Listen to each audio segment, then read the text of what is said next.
Hello and welcome to Beginning, Middle, End, the podcast where we talk to creators and story lovers about storytelling. Story is probably the most effective form of communicating ideas. Stories preserve history or obscure history. They reveal our values and reveal our sins.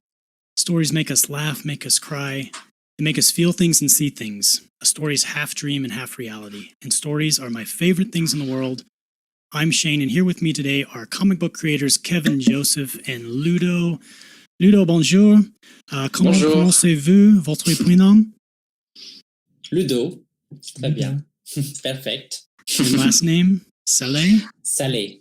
Sallé. Yeah. Ludo Sallé. So they are coming to, Ludo's coming to us live from France. And Kevin is in Fort Lauderdale. They're the creators of Tart comic. Kevin, Joseph, and I go way back, not quite to 7th grade. That's when a classmate handed him a copy of X-Men 194 and started his comics obsession. Do you remember who wrote that issue? That just might have been a Chris Claremont joint. Nice. That's the best way to jump in.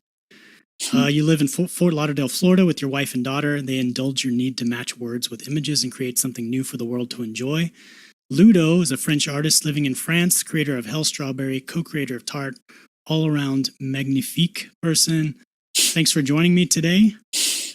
So let's talk about story. Broadly speaking, and I know this is a hard question to start with, but what makes a good story? Kevin?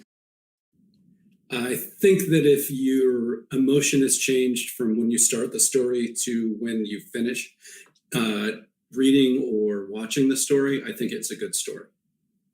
Whether it made you laugh, whether it made you cry, as you said. But if it has changed your emotion from point A to point Z, I think it's a good story. And Ludo, how about you? Especially in terms of visually, what makes a good story? Something that catch the eyes, yeah. So you have to do something. Me personally, I really work in colors. So the colors are really important. And I don't know. Yeah, I always try something different. Try to do something different and not to be in always same scheme. So I'm always try something different for me at the beginning. So I hope it's also something attractive for people who can read my my book. Now you both have other projects, but we're going to talk about Tart today. So who wants to cue up what Tart is? I do it all the time. Ludo, would you like me to do it, or do you want to get up to bat? How do you explain Tart? I'm going to start. Tart is a time traveler, so she has a mission. She has to kill demons and restore the right timeline. You can watch Loki now. I have been exceedingly excited to see that they're playing with time on Loki the way we play with it in Tart, because I can now, I always at conventions try to grab Buffy, people dressed as Buffy. Now I'm definitely grabbing those Loki people going, you're going to like this, I promise. Yeah, exactly that. Now you guys live in different countries. There's a whole ocean separating you. What's your creative process like? How do you put together a book? And how'd you meet? Let's start there. How did Anna talk to you about me, Ludo? I've never heard this part of the story, and then I'll come in with my perspective. Yeah, I was in convention in France actually, and it was almost 10 years ago now. And I met a girl there. It was I have a booth there presenting my creation, and she was my neighbor, and we met there. And she met Kevin a few years ago. I don't remember how long it was before. And she told me he was interested to find someone to illustrate his story. He didn't have. I think you don't have story at this time exactly, but you wanted to find someone to create a project, a comic book project. So it was really, really easy and really fast. She just told me. I don't remember if I contact you or you contact me she contact you. I don't remember who started the project first, but yeah, it was really easy. It was I don't remember, but I think the convention I went. It was in beginning of July, and I have the first email from Kevin. It was the end of July or beginning of August of the same year. So it was really, really fast. On my end, Anna emailed me and said she had met Ludo, and he had these stories that were all wrapped in this time traveling and demon hunting universe, and could he show me some of the art? And I kind of did one of the I'd love to see it. I'm pretty busy doing blank, blank, and blank, but I'd certainly love to see it and see if it's something that interested me. And then I saw his art, and it was like, okay, I now have to figure out how to worm my way into into Ludo's world, because I've got to figure out how to work with this guy if he's going to be putting art like this in the world. And it was about a week later that I woke up with that first image from the first page of Tart #1, with a girl waking up, knowing that she was on a mission, but not having any clue where and when she was or what the mission was. And I wrote it up. I showed it to my wife, and she was the one that made me think I was onto something. She said, "I love it," and she doesn't sugarcoat what she likes or doesn't like that I wrote. So I was like, okay, then I can send this script to the stranger at this point and hope he likes it. And that is really issue 1. Is that it's just that we then worked for about 3 months trying to figure out the big story. But issue 1 is really that audition script that I sent Ludo to see if he was interested in the way I saw his world, because it's very different than what he was. Well, it's not very different, but it is a little different than what he was already working on. Well, that's a great segue into my next question, which is, how do you put together a book starting from the macro, so your whole world, your series, and then break that down into per issue, per page, even per panel? Kevin, we'll start with you, and then Ludo will ask you how you do it visually. Once Ludo said, "Okay, I like working with this type of a story," it was the gray area that is in issue 1, that not everything evil is bad or not everything bad is evil type of a feeling with that story that he, I think, grasped onto. I knew that was what I needed to shoot for the whole series, and we tried to figure out the power sets, what the big story was. And once we had gotten a couple things done, I created an entire outline of what I thought the whole series would be. And I sent it to Ludo, and I was so excited because I had just cracked the code. And he wrote me back, I don't want to do that. That's not what I want to do. And because it was very much in the Judeo-Christian Bible world. And I was going to do all this research, and he goes, I don't want to do that. I kind of want to do our own thing. I was kind of sad for about 3 hours and said, well, I mean, if the artist doesn't want to draw it, then it's not the book to work on. And I came up with another possible big story, and I kind of did the outline and sent it to him, and he went, yeah, that's it. That's what we'll do. And so then we broke that into issue by issue outline of what we're going to try to do to tell that big story, with the opportunity to change whenever we feel like we want to. And I'll get Ludo the script, and he has the chance on every script to say yes, no, or what usually happens is he says, I like this, I like that. And then he goes into the layouts and changes them, because I give him layouts, but I'm not an artist. So the flow of every page. Are you doing a Marvel type script?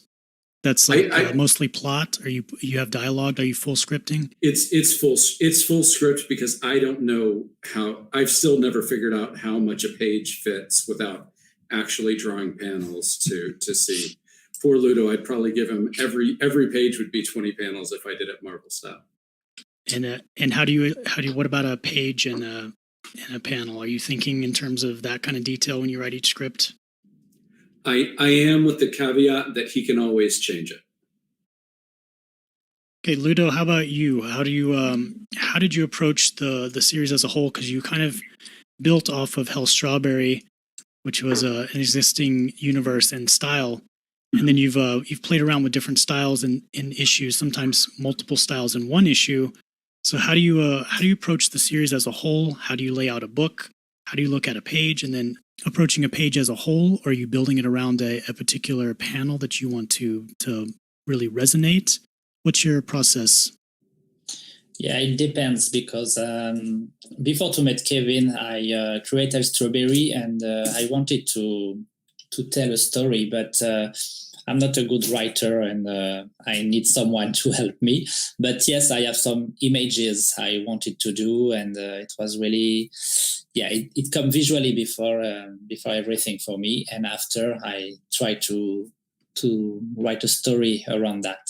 But since I worked with Kevin, it's different because he bring me the story, so it's really big help.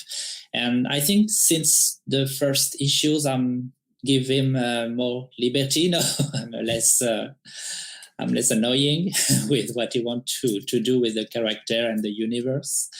And yes, for the concrete page, how I work it. First thing, I read the script carefully first, and I do a quick doodle of the page, like a stamp size, just to see the layout of the page, the meshes, the voids, to the order of the squares, the panels, or I will arrange the page. And when I have this stamp size, I do the detailed version, but still sketchy, to see what the references I will have to look to search to help me on the page. And the references can be the poses for the character, the backgrounds, the outfits, the costume. And when I have all of that, I can start the clear line of the page. I work mainly on digitally on Photoshop, and sometimes I work traditionally, and this time the process is the same, but just I make some painting directly on the page. I work with Indian ink for like a grayscale page, and I colorize the page. I scan it and I colorize the page on Photoshop after that. All the color as digitally because it's a bit more faster to work like this. And in terms of the styles that you play around with, are you choosing those before you start the issue? Do you kind of develop it as you're working on it with the thumbnails? It's really when I read it, actually, the feeling I have of the story, like on the issue 11 in Berlin. I don't know. I have this vision of really not so much color, just 4-3 colors, and I wanted to do like this, or I don't know. It's really I can say how it comes. It's really on reading the script, and I have visually something comes to mind, and I want to follow this idea. And I asked to Kevin before to be sure. I'm sure Kevin always says yes. Well, I want to interject 1 second. It's never annoying when he says no, because one thing between the two of us, I don't think we both have egos in that we want the book to be the best book that we can possibly make it. But I don't feel an ego about story choices when Ludo says, I don't think this is working, because I trust him to be our first editor. And so it's never annoying when Ludo says, I don't think this works. Because then I know really, really quickly, okay, I'm going to go back to the drawing table and figure out something that does work. So it's never annoying when you say no, because it always makes the book better. And I just want to explain to people that haven't seen the issue that Ludo was just referring to. There's a section where the artwork goes to a very flat, almost monochromatic. It's like grays and red. And it's really reminiscent of like an Art Deco kind of propaganda World War II poster style. That was a big departure from your normal style, which is very painterly. It looks like a gouache or watercolor. And yeah, I really loved that issue when you guys switched to the old World War II almost cutout kind of style. Like I thought that was a great transition to make. And that's issue 11. And you guys anybody that wants to check that out can pick that up at www.scoutcomics.com and see what that issue is all about. But I will let everybody know that you guys have had success printing Tart comic through Kickstarter. So basically, you guys are funded by your readers. As a backer of Tart, I've seen that your backer list grow and grow with each issue. So it seems like it's really resonating with everybody.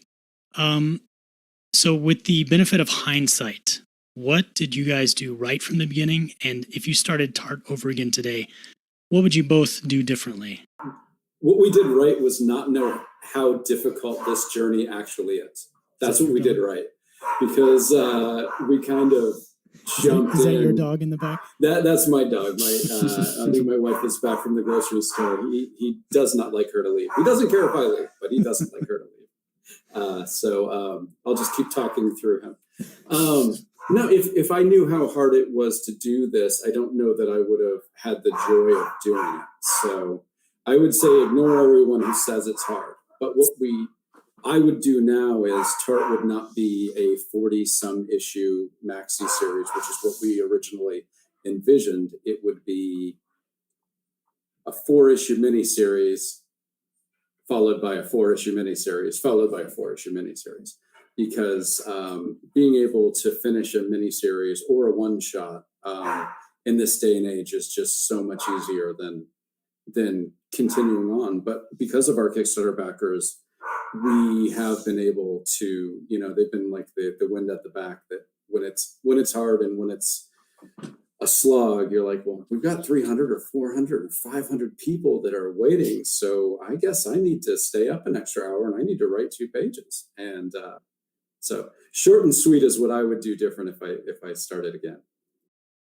Yeah. And Ludo, how about you? I'm sure sometimes when you have to wonder, like, why did I design the character this way now that I have to draw it that way every time? Are there things you would do differently? And what did you like visually that you started that you're doing? And I know you're playing with styles, so I don't know if that's because you're getting bored or you just like to do new things, but what would you do differently and what did you do right? I don't know if I will do something differently because actually we start, like I said, 10 years ago, 11 years ago, and I was very young, so it was my style at this time. So yeah, if I redo the issue 1 today, it won't be the same at all, but there is a kind of charm to keep this issue how it looks now. And I don't know, maybe just I changed my way to work more digitally now. I was more in the traditional way at this time when I beginning on Tart, but it was because I don't have the materials to work on digital. And yeah, except the colorization, I colorized the books already in digital at this time, but yeah, all the drawing was traditional, and it was in the idea that something we can sell, but I don't know. No, digitally, it's more easier for me, and I can work fastly with that. So there is also the fact we want to have new issue really more quick, so it's easier for me to work like this. But I won't change anything the way I start to work on Tart. It's great to see the evolution I made of it. Can I tell on you one thing? You did say that you would never do a checkerboard floor like in Tart 3 again. That's right. But I changed my mind with backgrounds now. I like to do that. Not big city yet, or cars, or technology thing. It's why the toxic garden. It's in a greenhouse with a lot of trees, and it's like the thing I like to do, and not a big building. Kevin, have you ever started to write a panel and you're like, oh, Ludo's going to hate this, and you change it? Are you able to, do you know him well enough now so you can pre-edit? I definitely do choose fewer city landscapes for him after learning that he's not a big fan. If you notice, Tart 1 is all in New York City and all buildings, and I found out later that he doesn't really like that. So we do veer a little less in urban landscapes now than we might have. I'm more, I don't know, I'm an optimist. So I'm more like, oh, Ludo's going to love this page. Like when I wrote that there was a woolly mammoth in Tart 2, I was like, you know, I think the script says something like, there's a woolly mammoth, you're welcome, you know, kind of. So no, I guess you have to be a bit of a psychopath as a writer and just write it and know that he can change it if he doesn't want to draw it. Now you talked about a 40 issue kind of story. Is that still in place? Does Tart have an ending? No. Oh, well, yes, Tart has an ending, but it's not 40 issues anymore. Okay. We're shooting closer to about 25 to 27, depending on how some of the issues run, because some might be a single issue of like 32 pages, and some might be 2 24s or 2 20s, etc. And but you guys are kickstarting issue 13, so you're about halfway there. Yes. It's really kind of exciting to know that we're over that, or at least close to that halfway hump, you know, because I just want people to be able to read it all and then reread it through, and for some of the things that they've already seen to possibly mean something different. If we've done our work right, I want the second reading to be more full. Yeah, I just, preparing for this interview, I just went back and read through from issue 1 to 12 in one sitting. And I don't know that I've done that, actually, because I read it right when I get it from the Kickstarter delivery. So sometimes that's months between each issue. And so, yeah, I was just, I was struck by how you guys both seemed to get stronger as the issues went on.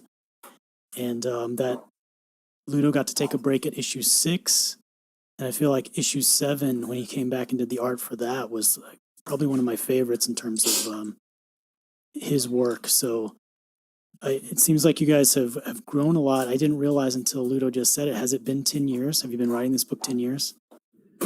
Yeah, I think it's close to that. I think 2011 we started kind of going back and forth. I think we started to release it in 2012 or 2013. We started with a small comic publisher that is no longer publishing comics, and all I will say about that is that's better for everyone. It's better for us. It's better for comics in general that they're no longer publishing comics.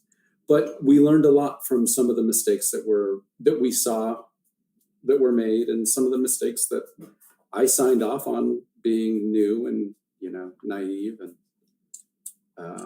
so there's some things that I can't tell you that I'd do differently, but if you learn from a mistake, it's not a loss, right? That's right. So I won't keep you guys too much longer. We're just going to end today. Give us your best piece of storytelling advice. If it doesn't affect you, it's not going to affect the audience. If you don't actually think it's funny, it's not going to be funny to the audience. If you don't actually think it's sad, it's not going to be sad to the audience. If you don't think it's exciting, it's not going to be exciting to the audience. So definitely make the thing that excites you, and you will find an audience for it, whether it's a small audience or a huge audience. Just make the thing that excites you, and there will be somebody that's excited by it. Great. Ludo, what's your best piece of storytelling advice? I'm agree with Kevin, and I come back to the question you asked him earlier about if he think about what I will like or not to do what he writes. and it's not the best way to think about it. You have to write what you want, and after that, I will imagine how I will figure out the thing, even if I don't like the thing I read at the time I read it, and I don't have the idea how I will visualize the script, but it's a good thing to go upward that and imagine something different.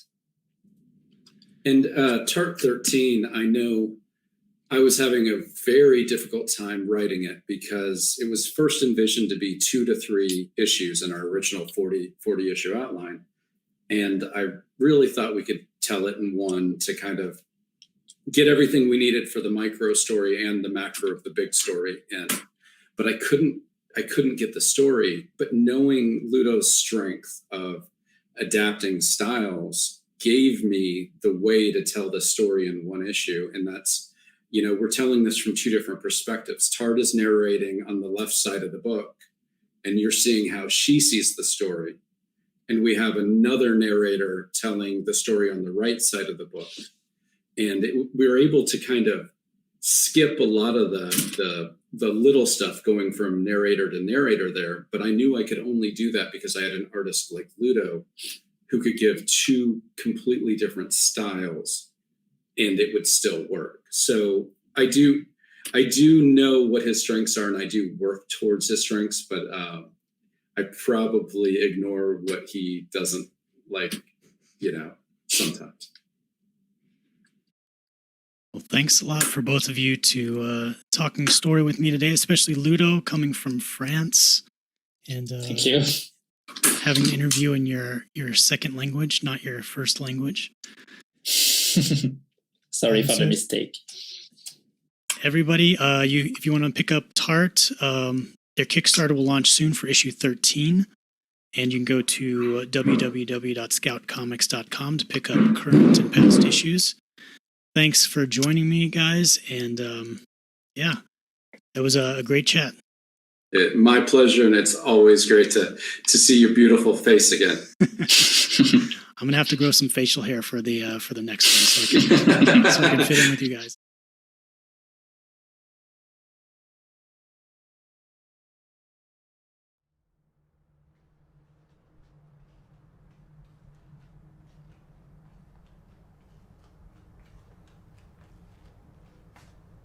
You're still here?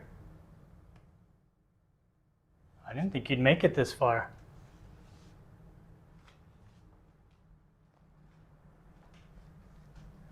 Like, comment, subscribe.